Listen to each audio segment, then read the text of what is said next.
Bismillahirrahmanirrahim. Bismillah wa bihamdih. Assalamualaikum warahmatullahi wabarakatuh. Alhamdulillah. Alhamdulillah hamdal hamidin hamdas syakirin. Wassalatu wassalamu ala sayyidil mursalin. Sayyidina wa maulana Muhammadin wa ala alihi wa sahbihi ajma'in, amma ba'du. Yang sama-sama kita hormati dan kita doakan, semoga menjadi pemimpin yang amanah, yang menunaikan hajat umat Bapak Gubernur dan Wakil Gubernur Provinsi Riau, beserta para pemimpin dari lembaga-lembaga pemerintahan, lembaga-lembaga negara, Bapak Danrem, Bapak Hakim Tinggi, Bapak-bapak para pimpinan instansi vertikal yang semuanya sesungguhnya adalah ulul amri, yang dalam ajaran Nabi yang mulia, Nabi besar Muhammad sallallahu alaihi wasallam, kita doakan mudah-mudahan beliau-beliau ini semua menjadi pemimpin-pemimpin yang takut kepada Allah dan cinta kepada rakyat dan umatnya. Amin ya rabbal alamin. Para alim ulama yang saya hormati, guru-guru saya, senior-senior saya, para tuan guru, para asatidz, hafizakumullah wa akramakumullah. Yang saya muliakan dan saya cintai, bapak-bapak dan ibu-ibu semuanya, para hadirin dan hadirat sekalian, jamaah Masjid An-Nur dan jamaah Majelis Maulid Nabi besar Muhammad sallallahu alaihi wasallam. Allahumma rzuqna syafa'atahu yaumal qiyamah. Amin ya rabbal alamin. Ya Allah, benar-benar kita berdoa, ya Allah, karuniakanlah kami syafaat Nabi yang mulia, Nabi besar Muhammad sallallahu alaihi wasallam kelak di akhirat. Amin ya rabbal alamin. Alhamdulillah, pada malam hari ini saya Muhammad Zainul Majdi, saya senang dan bersyukur bisa duduk bermajelis bersama-sama memperingati Maulid Rasul dengan semua saudara-saudara saya, warga Riau, warga Pekanbaru, jamaah Masjid An-Nur. Alhamdulillah dalam keadaan sehat walafiat. Kenapa saya senang bapak-bapak saudara? Karena Maulid Nabi sallallahu alaihi wasallam ini adalah sesuatu yang memang sangat istimewa. Coba kita renungkan bapak-bapak, ibu ya. Kita renungkan dalam-dalam. Kita ke masjid, kalau bukan karena Nabi, kita tidak tahu apa yang kita kerjakan di masjid ini. Nabilah yang mengajarkan kita, bahkan mulai dari doa masjid, masuk masjid, supaya Allah bukakan pintu rahmatnya kepada kita.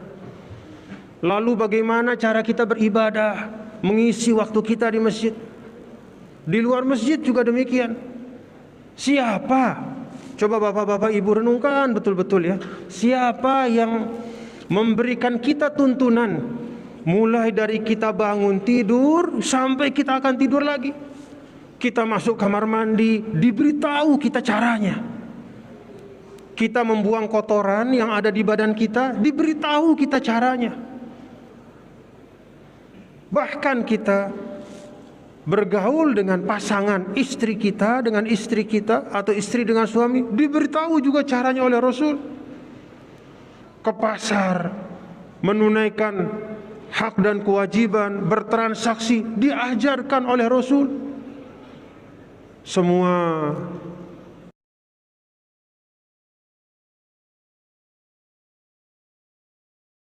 rangkaian waktu demi waktu, detik demi detik, masa demi masa dalam kehidupan kita itu tidak pernah sunyi dari hidayah Nabi yang mulia, Nabi besar Muhammad sallallahu alaihi wasallam.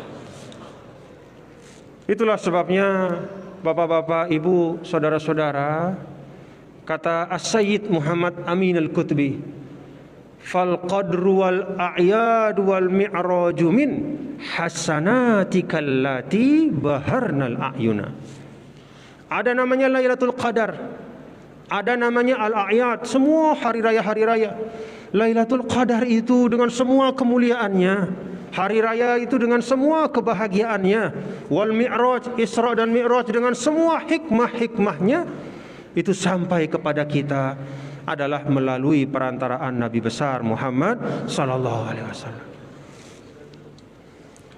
Maka Bapak-bapak dan Ibu, saudara-saudara sekalian, yang pertama yang ingin saya sampaikan adalah mari kita tidak boleh putus untuk bersyukur kepada Allah mendapatkan karunia dan nikmat Nabi yang mulia, Nabi besar Muhammad sallallahu alaihi wasallam.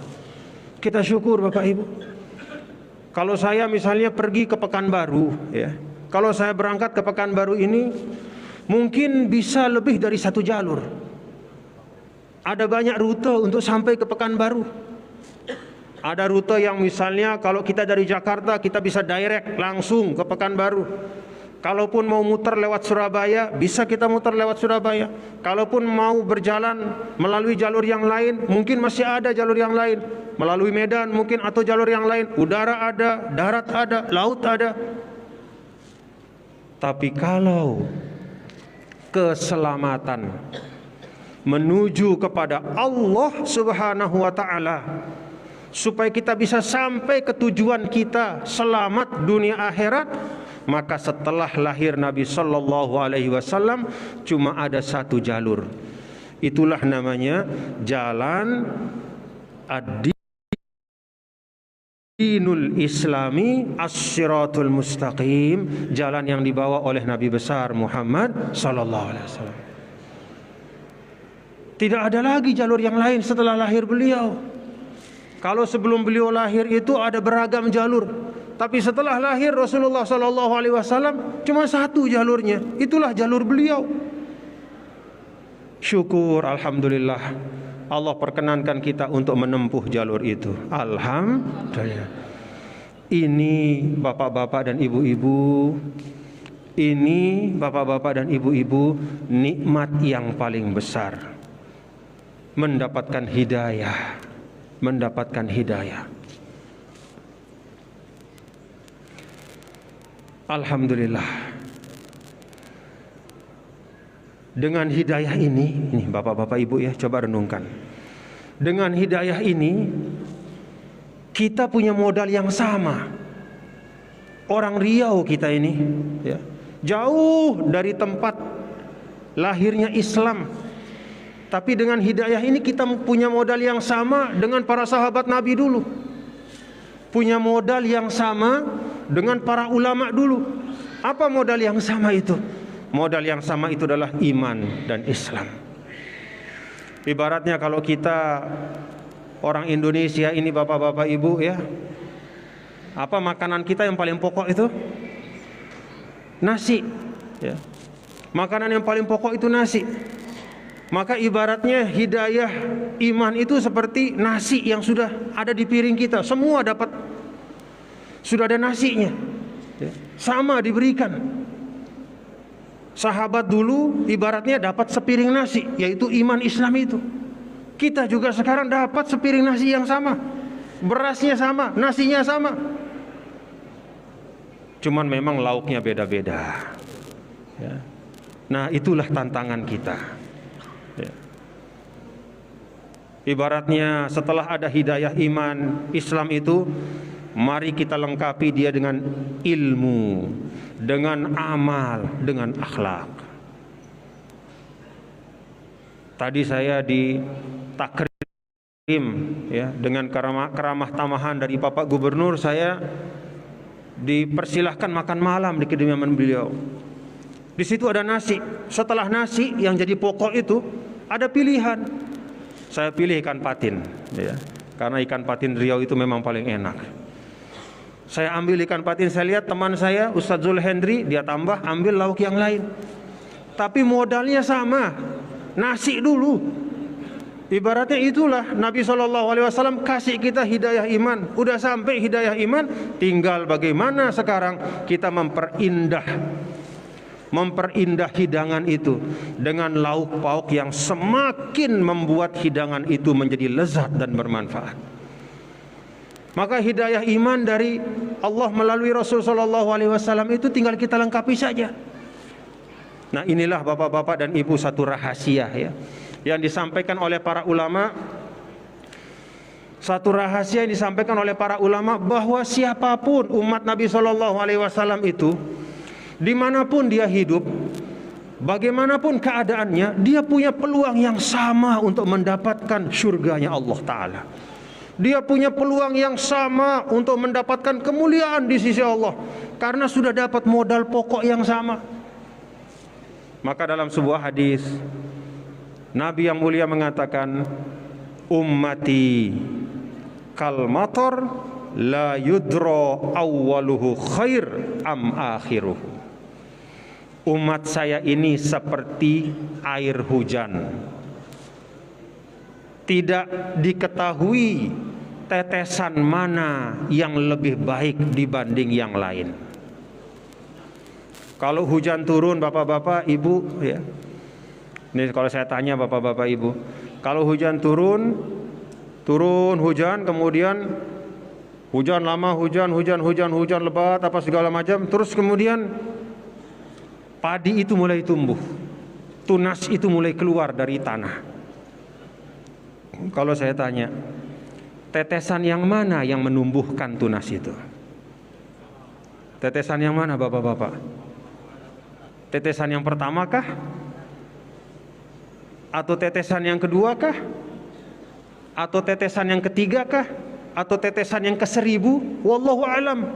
Karena semuanya menyampur, semuanya turun, tetesan demi tetesan, sehingga keseluruhannya itulah yang kemudian menumbuhkan tumbuhan yang bermanfaat. Itulah umatku, kata Nabi besar Muhammad sallallahu alaihi wasallam. Maka kalau kita sekarang 1443 Hijriah, artinya kalau Nabi wafat pada tahun 10 Hijriah, artinya 1433 Hijriah. 1433 Hijriah, Nabi telah meninggalkan kita.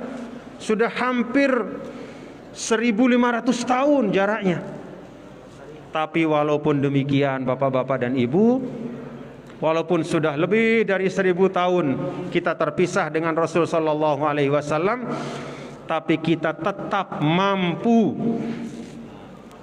punya peluang untuk berbuat baik, berprestasi, dan memberikan kemanfaatan untuk Islam dan untuk umat manusia, seperti masa sahabat dulu. Kenapa? Modalnya sama.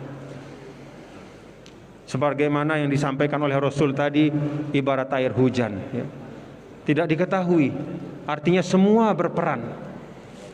Nah, karena itu bapak-bapak dan ibu, saudara-saudara sekalian, yang pertama saya mengajak kita untuk mari kita syukuri. Alhamdulillah. Artinya kita ini siapalah kita, ya. Kita ini jauh dari para sahabat dulu, jauh dari para tabi'in. Kualitas kita jauh sekali dibanding dengan orang-orang hebat yang bersama Rasul. Tapi alhamdulillah kita dikasih nasi yang sama oleh Rasulullah sallallahu alaihi wasallam. Tinggal kita lengkapi saja, ya, dengan lauk pauk yang layak.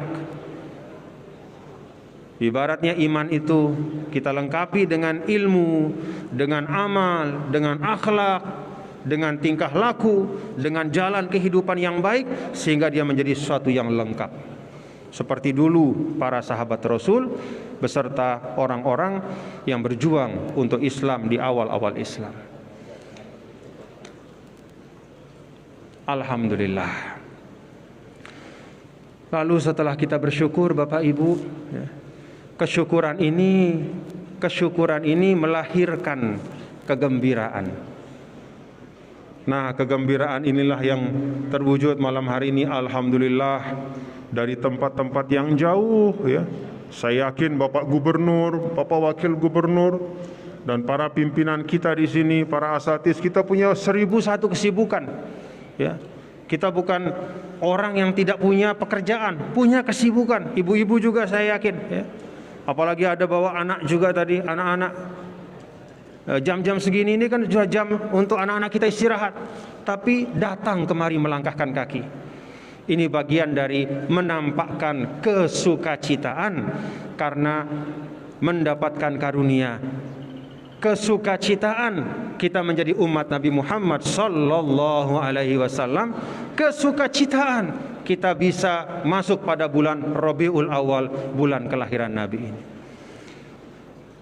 Ada pertanyaan, Nabi dulu tidak pernah bermaulid, betul. Tapi tidak pernahnya bermaulid dalam bentuk seperti ini bukan berarti menampakkan kesyukuran itu dilarang. Coba Bapak Ibu bayangkan, kita saja kalau punya anak, nih, kita kalau punya anak lahir, ya, kita punya anak, istri kita melahirkan, kita berusaha dengan sekemampuan kita untuk apa? Beli kambing. Kita beli kambing, laki-laki 2, perempuan 1. Kita bawa ke rumah, kita sembelih. Lalu kita berikan kepada orang-orang, tetangga-tetangga, kita bagi makanan. Itu untuk anak kita yang lahir. Karena senang kita. Ini yang lahir adalah Nabi yang mulia, Nabi besar Muhammad. Lebih mulia mana anak kita dengan Rasul? Coba saya tanya, lebih mulia mana anak kita dengan Rasul? Ya Allah, tidak ada perbandingannya. Maka ketika agama mengajarkan kepada kita, pada saat kelahiran itu, suatu kelahiran kita terima dengan kesyukuran, lalu kita akikahkan kambing sebagai tanda kesyukuran, itu sesungguhnya suatu pendidikan kepada kita bahwa ketika Rasul sallallahu alaihi wasallam lahir, itulah kelahiran yang paling bernilai bagi seorang manusia. Dan karena itu kelahirannya pantas untuk terus-menerus kita peringati. Kita peringati dengan kesukacitaan. Makanya Bapak-bapak, Ibu, hadirin dan hadirat sekalian, dulu ulama-ulama kita zaman dulu itu tidak banyak ngaji kitab yang tebal-tebal, ya. Mereka tidak mengajarkan, katakanlah misalnya kitab-kitab fikih yang tebal-tebal atau kitab-kitab hadis yang tebal-tebal.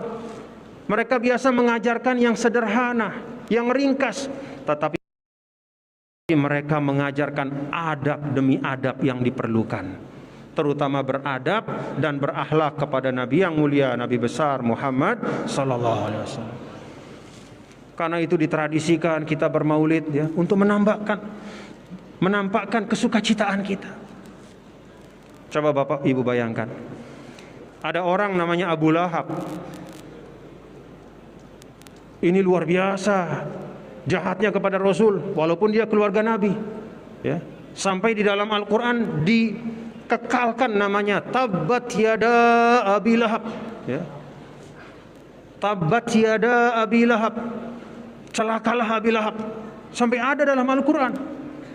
Tapi coba Bapak Ibu perhatikan, di dalam riwayat disebutkan bahwa setiap malam Senin Abu Lahab itu azabnya diringankan oleh Allah. Apa sebabnya? Ini riwayat yang banyak ulama mengatakan riwayat yang hasan, riwayat yang bisa dipertanggungjawabkan. Kenapa diringankan azabnya? Karena ada satu sebab. Dulu ketika Nabi SAW itu lahir, karena Abu Lahab ini adalah saudara dari ayahnya Nabi, maka dia senang saudaranya itu punya anak. Lalu dia panggil seorang budaknya yang namanya Suwaibah. Dia katakan kepada budaknya, Suwaibah sini. Begitu Suwaibah datang, kata Abu Lahab, saya malam ini lagi senang karena saudara saya istrinya melahirkan, saya punya keponakan. Karena senang saya itu, Suwaibah, saya bebaskan kamu.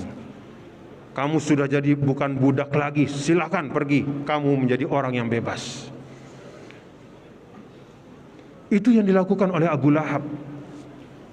Walaupun kemudian ketika dia Rasulullah SAW kemudian dewasa dan diutus sebagai nabi, dia menjadi penentang yang luar biasa, tapi kebaikannya dan kesukacitaannya itu tidak dilupakan oleh Allah. Itu Abu Lahab. Bagaimana kalau kita sebagai seorang muslim? Amin amin ya rabbal alamin. Maka kita berharap mudah-mudahan dengan kesyukuran kita, kegembiraan kita, ya, keikhlasan kita, mudah-mudahan kita ikhlas hadir di tempat ini menjadi sebab kita mendapatkan syafaat dari Nabi besar Muhammad sallallahu alaihi wasallam. Kan Islam itu Bapak Ibu, saudara-saudara sekalian, ya, Islam itu tidak selalu berbanding lurus dengan rajinnya kita beribadah untuk kemudian mendapatkan surga. Tidak mesti. Banyak riwayat di mana orang yang biasa-biasa saja ibadahnya, tapi hatinya ikhlas, hatinya baik. Dia hatinya baik kepada sesama muslim, dia hatinya baik dan selalu mencintai Rasulullah SAW, maka dia dimuliakan oleh Allah. Pekerjaan-pekerjaan yang dianggap remeh, tapi dengan penuh kecintaan kita lakukan.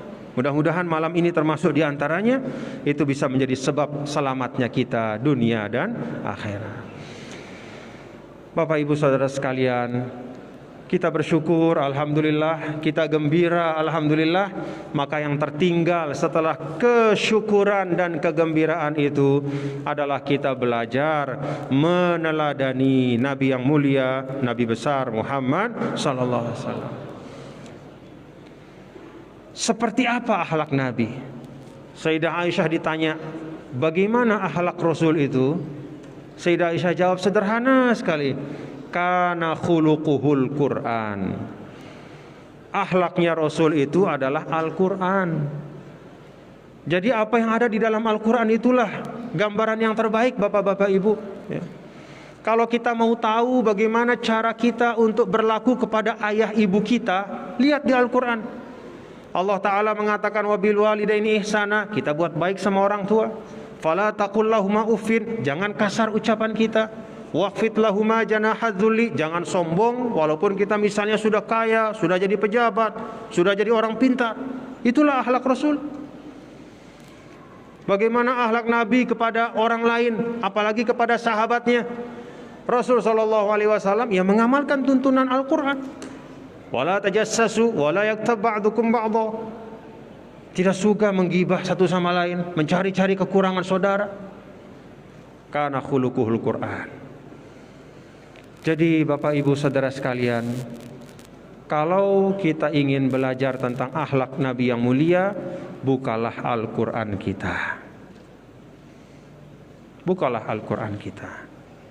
Kita baca dengan kesungguhan, ayat demi ayatnya.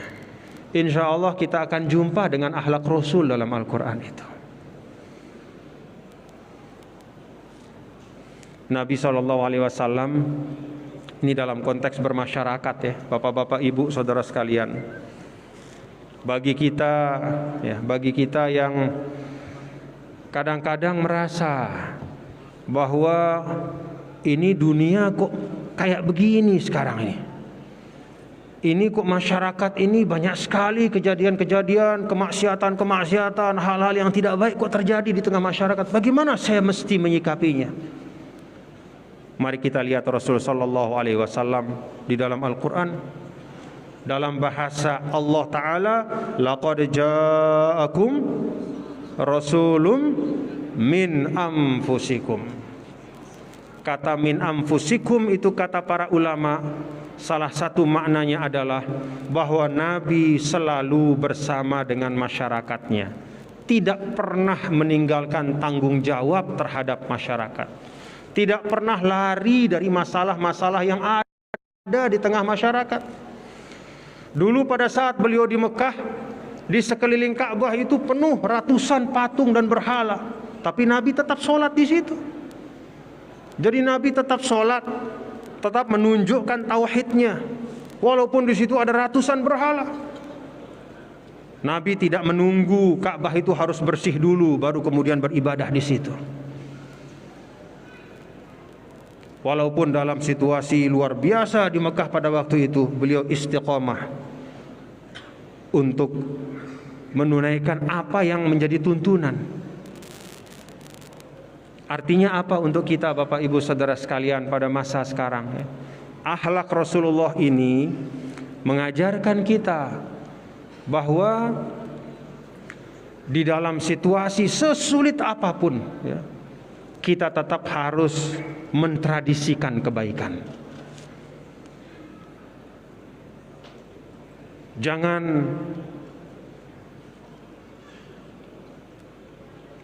menjauh. Ada sebagian di antara kita ketika melihat keadaan masyarakat yang bermacam-macam hal-hal yang tidak baik terjadi di situ, dia menarik diri dan tidak mau terjun untuk merubah keadaan itu. Bukan seperti itu akhlak Rasul. Sehingga kalau misalnya kita di tengah masyarakat, misalnya di Riau, dimanapun lah, kan selalu ada hal-hal yang baik, ada hal yang tidak baik. Kalau ada sesuatu yang tidak baik, itu tugas kita. Kalau ada sesuatu yang kurang pas, itu agenda yang harus kita selesaikan bersama-sama.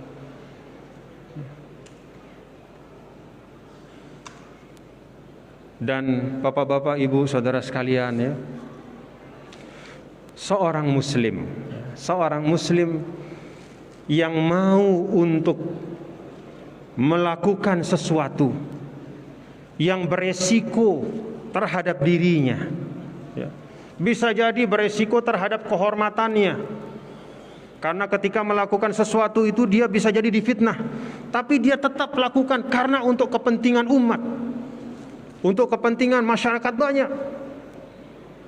Dalam sebuah riwayat Rasulullah SAW menyebut bahwa orang seperti itu pahalanya lebih besar dibanding orang yang hanya memikirkan dirinya sendiri. Karena itu kalau di depan bapak-bapak, ini ada pemimpin-pemimpin kita, doakan saja bapak-bapak, ibu. Pemimpin-pemimpin kita ini adalah orang-orang yang tahu bahwa jabatannya itu punya resiko, tapi tetap dia laksanakan, karena memang agama memerintahkan kita seperti itu, menunaikan amanah dengan baik. Maka ketika ada resiko-resiko dan tantangan itu, tapi tetap dihadapi dengan baik, dengan tidak meninggalkan tuntunan-tuntunan agama, maka sesungguhnya orang itu telah melakukan suatu jihad dan perjuangan yang besar untuk umat. Saya ingin mengajak kita semua, bapak-bapak, ibu, saudara sekalian, untuk melihat orang-orang di sekitar kita yang melaksanakan amanah-amanah, entah itu amanah sebagai pendidik atau guru, atau amanah sebagai birokrat, pegawai ASN misalnya, atau amanah sebagai tentara, TNI, amanah sebagai penjaga keamanan negara, Polri, dan amanah-amanah yang lain. Kita lihat mereka dengan pandangan kasih sayang. Jangan dengan pandangan melecehkan. Jangan dengan pandangan menganggap bahwa mereka adalah orang-orang yang tidak baik, apalagi na'udzubillah min dzalik.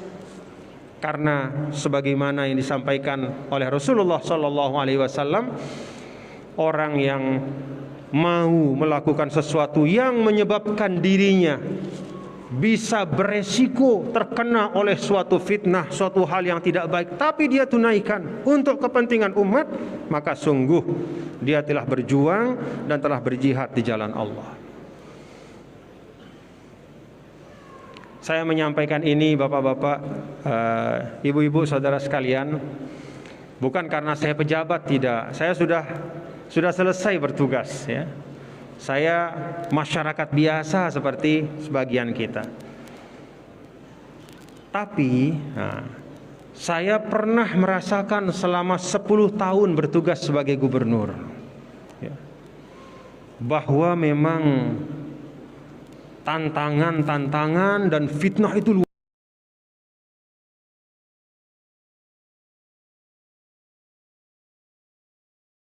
luar biasa besarnya. Dan salah satu yang bisa membantu seorang pemimpin untuk bisa melewati tantangan dan fitnah itu dengan baik adalah doa-doa dari masyarakatnya. Doa-doa dari bapak-bapak dan ibu. Alhamdulillah, dalam Al-Quran kita bisa banyak sekali meneladani akhlak-akhlak yang diamalkan oleh Nabi yang mulia, Nabi besar Muhammad sallallahu alaihi wasallam, yang semuanya adalah kebaikan. Tidak ada tuntunan Rasul yang kemudian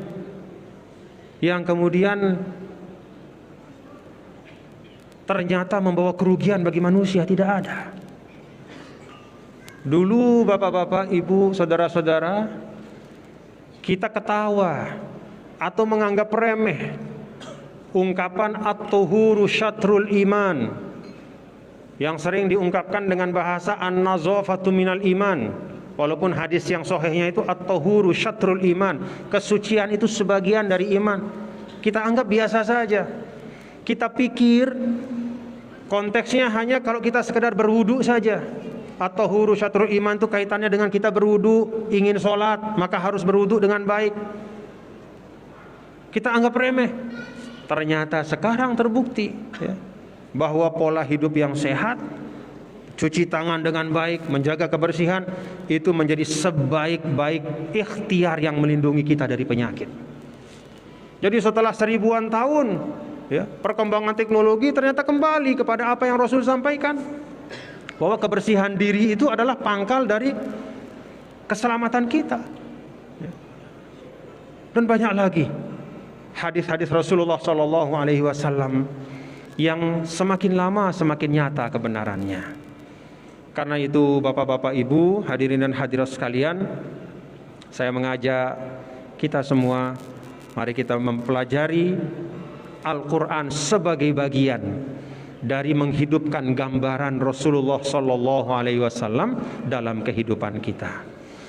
Insya Allah kalau ini kita lakukan, anak-anak kita didik untuk mencintai Al-Quran, itu artinya kita mendidik dia untuk dekat kepada Rasulullah Sallallahu Alaihi Wasallam. Dan tidak usah atau tidak perlu yang sulit-sulit Bapak Ibu ya, di dalam kita mengamalkan atau meneladani Rasulullah Sallallahu Alaihi Wasallam, karena Nabi memang tidak pernah ingin menyulitkan umatnya. Jangankan umatnya, musuhnya pun tidak mau dipersulit sama Nabi. Coba kita lihat pada saat Fathu Makkah, ketika semua orang dikumpulkan, orang-orang yang dulu menjahati Nabi, yang luar biasa kejam bengisnya kepada Nabi, Nabi sederhana saja, izhabu fa antumut tulaqa. Bapak-bapak, ibu-ibu, hari ini saya maafkan ya, pulang ke rumah. Tidak ada nama balas dendam hari ini. Itu kepada musuh.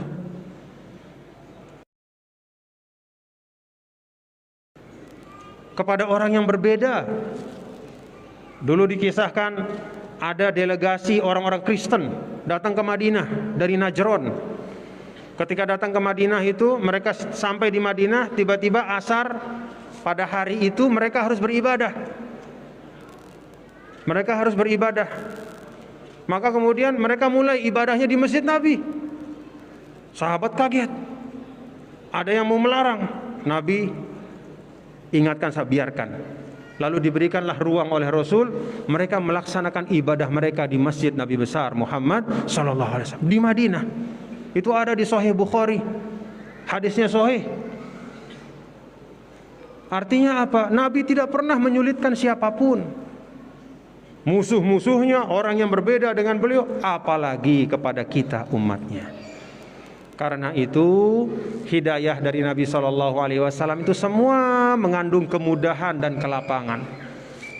Dulu dikisahkan pada saat beliau sampai di Madinah itu 6 bulan beliau keliling dari gang ke gang. Madinah itu kan semacam desa ya. Rumahnya itu ada gang-gangnya, ada kelompok-kelompoknya. Nabi jalan sebelum subuh dari rumah ke rumah menyampaikan 4 hal. Apa yang beliau sampaikan? Afsyus salam. at'imut ta'am, wasilul arham, wasallu bil lail wan nasu niyam. Bapak-bapak, ibu-ibu, afsyus salam, ucapkanlah salam sebanyak-banyaknya, tebarkan kedamaian, jangan menebarkan permusuhan. Yang kedua, wa at'imut ta'am, siapa yang punya kelebihan rezeki, berbagilah kepada tetangga dan sahabat. Lalu yang ketiga, wasilul arham, sambung silaturahim.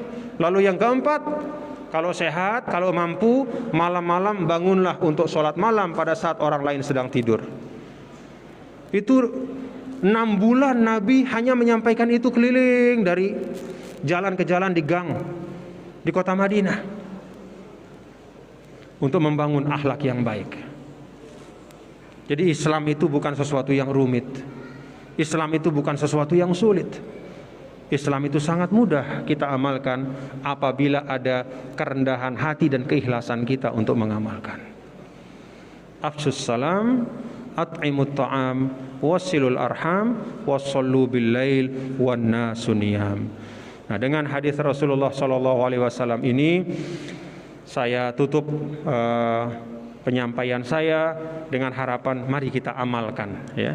Sesuatu yang sederhana, tapi kalau terus kita amalkan sebagaimana Nabi mengamalkannya berbulan-bulan berkeliling setiap malam.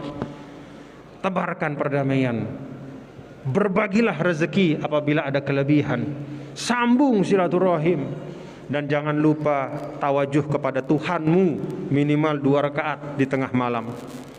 Itu sumber-sumber keberkahan. Terima kasih, wallahul muwaffiq wal hadi ila sabilir rasyad. Rabbana taqabbal minna innaka antas samiul alim, tub alaina innaka antat tawwabur rahim. Rabbana atina min ladunka rahmah wa hayyi' lana min amrina rasyada. Wa sallallahu sallam ala sayyidina maulana Muhammad wa ala alihi wa sahbihi walhamdulillahi rabbil alamin. Terima kasih. Wassalamualaikum warahmatullahi wabarakatuh. Waalaikumsalam warahmatullahi wabarakatuh.